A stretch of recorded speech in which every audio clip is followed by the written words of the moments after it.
Good evening, Assalamu alaikum wa rahmatullahi wa barakatuh. Welcome to News in Focus. My name is Faraz Patel. We'd like to thank you, the viewer, for staying with us here on Hilaal TV, DSTV channel 347. What a week it has been. VAT has been scrapped. We're going to be talking to Kaya Sitole later on to discuss how this is going to be done from a parliamentary perspective. But yesterday, Ukrainian President Volodymyr Zelenskyy made his first state visit to South Africa. This was the first time that a leader from Ukraine had made a visit to the southern tip of Africa. Of course, the discussions with regards to trade, economics, but most importantly, a lot of the discussion was how does South Africa play its role as a diplomacy, a nation of diplomacy, and a key part of bringing a potential ceasefire between Ukraine and Russia. Of course, this war has been going on for 3 years with massive deaths, and of course, another deadly attack occurred in the Ukrainian capital of Kiev on Wednesday evening, which of course saw Zelenskyy cutting his short trip here to South Africa. Joining me now from Kiev, I'd like to welcome Ivan Us, who is the chief consultant for the National Institute for Strategic Affairs in the Eastern European nation. Ivan, good day. Thank you so much for joining us here on News in Focus on Hilaal TV. Good day, Farad. Thank you for your invitation and greetings to all our audience. Now, it's an absolute pleasure. Ivan, the importance of the visit, discuss it, because I guess with the war that is currently happening in Ukraine and Zelenskyy from his part saying there is a need for peace, how important was this visit in this development of relationship or maintaining of relationship between Pretoria and Kiev? So, just to understand, for us, for Ukraine, it's very important to have good relationship with as more countries in the world as we can. And of course, Sub-Saharan Africa, and one of the main country in this part of the world, South Africa, is important due to many reasons. First of all, it's a country that can represent this region in the world and can express the interest of Africa in the war that Russia starts versus Ukraine. Because one of the main danger that was from this war, starting from the beginning, 22, it was threat to the global food security. And first of all, people think about Africa, Sub-Saharan Africa, and of course we need a voice from Sub-Saharan Africa who said that, guys, this war is really dangerous, not only for your countries as you're killing each other due to more than 3 years, but to whole world as world failed to receive enough food products. And of course, Ukraine, even before full-scale war, we think about development of relationship with South Africa, and it goes not only about trade, it's all about some technologies, because South Africa now as a country which with a very interesting experience of using coal instead of natural gas and solid, if I correctly pronounce your company. And for Ukraine, it is interesting to know this experience and to cooperate in this area. Food, as I said, of course, too. And of course, pressure to Russia, because Russia like to say that a lot of countries in the world support Russia in this war against Ukraine. And now, the visit to South Africa, it's a message to President Putin that Africa is not supporting you. Africa is neutral in this war. And it's one of the political reasons why this visit took place, unfortunately, due to a Russian rocket attack on our capital, Kiev, where 12 persons were murdered by this attack. That visit failed to be. But, you know, some irony that when President Ramaphosa was in Kiev, it was the same rocket attack on Kiev, and it so influenced on the relationship of that time Africa delegation, not only of South Africa, but some other countries that joined President Ramaphosa in visit to Kiev. They saw was, let's be frank, not glad of the fact that knowing that those people will be in Kiev, Russia still attacked Kiev by rockets. So it's, yes. Yeah, Ivan, President Ramaphosa, and of course, we're seeing him on the screen when it happened yesterday. Again, he emphasized the need for peace and the ceasefire to occur. And this, of course, has been happening through the Africa Peace Initiative. How does Ukraine view South Africa as this player of peace? Of course, as I said, South Africa for Ukraine is one of the main economy of sub-Saharan Africa region. And it's voice not only of one big country, it's voice of practically whole continent. And when whole continent pay Russia attention on the fact that this war is too brutal and the Russian war create a danger to global food security, it's very important. Of course, the main problem of the peace between Russia and Ukraine that we have something like a peace, so-called Minsk Agreement. But as the year 2022 demonstrate, that, as we think, peace was just a pause till the next bigger war. And now, when we are talking about peace between Russia and Ukraine, the main problem of achieving that peace, that actually in Ukraine we are afraid that it will be, first of all, not just, because we not just need peace, we need just peace. Because without justice, peace it will be not so good. Because Russia started this war, Russia committed crimes, and Russia should be punished for crimes committed by them. Of course, current U.S. administration and some other peace initiative, they try to just stop war, just to freeze it, and not to give this war, let's say it's so turned into a Third World War or next World War, because as for me, Third World War was the Cold War between USSR and the United States of America. So, I mean, next World War, of course, everyone fears that, because there is a clear understanding that nuclear weapon will be used in this war. That's why no one needed. But nevertheless, it's very important that a lot of countries in the world constantly say that the peace should be. And the other, but as I said before, the problem that when Ukraine said that this war should reason, it means that Russia annexed some territories, and this freezing of war will be a reward to Russia for their deeds. We don't think that it's correct. That's why Ukraine constantly said that Russia should respond for the crimes committed by them. If you committed crimes, it should be punishment. It's normally for development of this world. Unfortunately, there is not enough military resources to punish Russia, but it doesn't mean that only military way could solve this problem. I think that economic sanctions is a good pressure on Russia, and when Russia says that everything okay with the economy, my first question, why the main company in Russia, Gazprom, plan to fight 40% of their staff in the central office due to the fact that they are losing money. It's the best indicator of problems in the economic area, and I think that the world should preserve economic sanctions until Russia is not returned to Ukraine all territories that they annexed in 2014. Thank you. Ivan, South Africa, as a player from a diplomatic perspective, has always condemned the killing of women and children, not only in Ukraine, but of course you see what's happening in Gaza at this moment. South Africa, of course, have taken the ICJ case against Israel. How important, given South Africa's past with apartheid, is this important?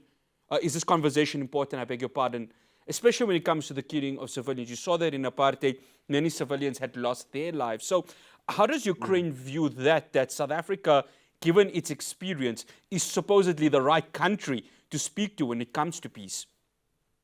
Of course, it's important because, first of all, the world constantly should have countries that could constantly say that world needs peace. We don't need more and more wars. We see constant killing of civilians in many parts of this world.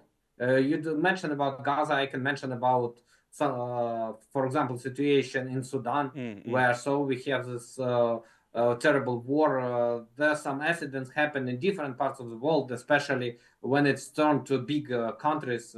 Now we talk about Pakistan and India, actually.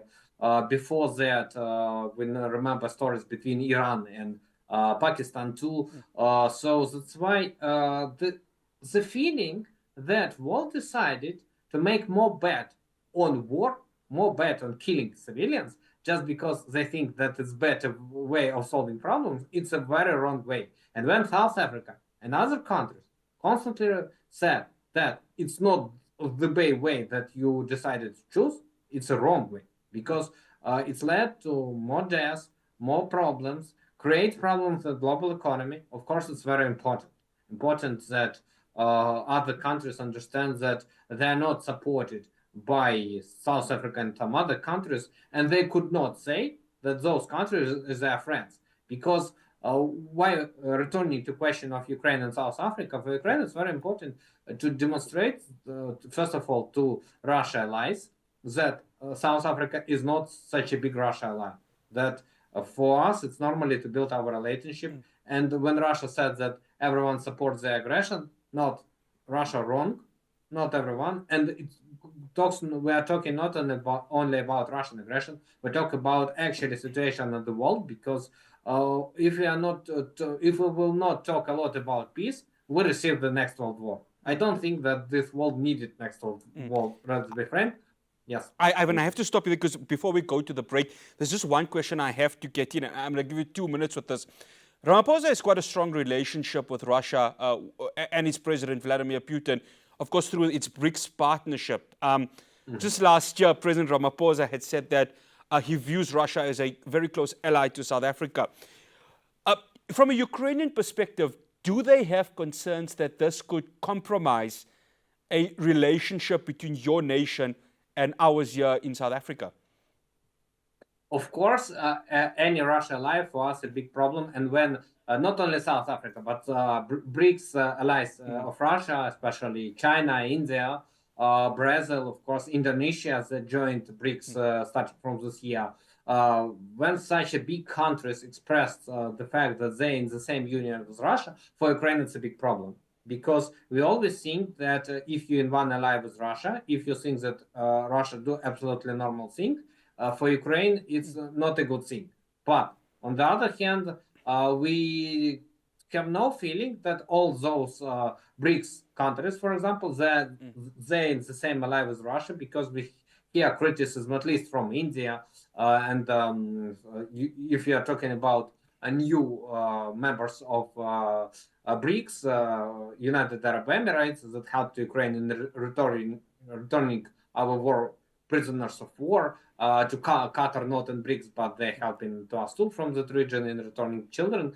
So that's why for Ukraine it's very important to build relationship with all BRICS countries, to see the BRICS pressure on Russia. Because one of the reasons why Russia has this war, because they're sure that BRICS countries support it. And if Russia understand that as long as they have war with Ukraine, not only Western countries, but their partners on BRICS so can impose some sanctions, even taking into account their joint. Yes. Ivan, I have to stop you there. Unfortunately, we have to go to the break. But we will continue this conversation with Ivan, who's from Kiev in Ukraine. Do stay tuned. We'll have more for you after this break.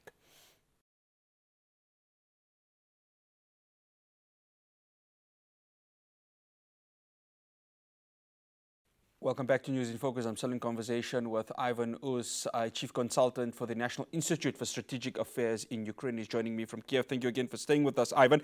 Ivan, I want to touch on the United Nations. I know there's been a lot of disappointment from a Ukrainian perspective that not much has been done. Of course, Russia sits as a member of the Security Council as a big five nation. So what is the view of the United Nations role in this, especially given the significance of this war and the scale of this war?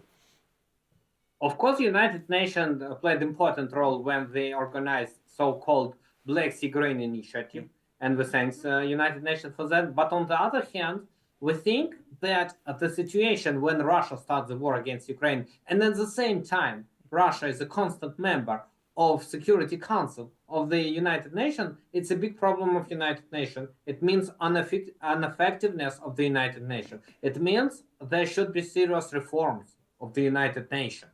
And of course, when we are talking about our region, yes, it's Russia who starts wars against Ukraine, but there is another important country in the Black Sea region. It's Turkey.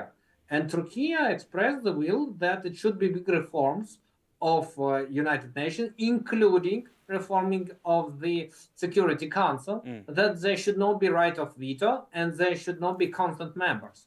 And I think that we really should change the rules of the UN Charter when every country who starts the war could not be at the same time at the Security Council, even if it's a big country, either Russia, United States of America, China, or European countries, of course, too. So I mean that that's very important to make a signal that United Nations want to work on the global peace. If the United Nations think it's normal when the countries that start the war, the member of the Security Council, it's create a bad image for the United Nations. It means that it should be reformed seriously.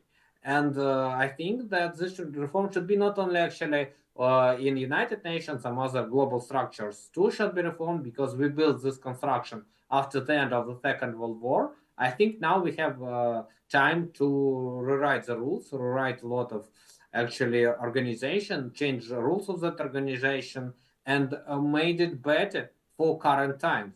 Because really it's a feeling that they become too old and they could not solve a lot of problems existing in the world. We see not only in Ukraine, but in other parts of the world, that a structure that should be responsible for global peace start to play more artificial role. They could not, play a bigger role in solving these problems. They're just watching for them and communicate with a country like, for example, Russia. One of the main questions that Ukraine have to United Nations when, for example, their General Secretary Gutierrez visited Russia, but not visiting, for example, Conference for Peace in Ukraine. So for Ukraine, it was clear message: Gutierrez support Russia, but not support Ukraine. I think that it's a big mistake of the whole structure of United Nations. That's why it should be reformed. Thank you. Ivan, I want to touch on President Donald Trump. So last night I was watching his press conference when he hosted a Norwegian delegation. He says a deal is close. Now, he's been saying this now for a couple of weeks. What's the Ukrainian take on Donald Trump and the United States of America? His predecessor, Joe Biden, was a staunch ally of Ukraine. There's now, of course, this potential compromise that Ukraine has to do when it comes to this rare minerals, a potential swap there. And then, of course, this discussion of territory that must be seceded to Russia. Vitaly Klitschko is, of course, a world heavyweight boxing champion from Ukraine, said that, well, we may need to look at that as a possibility.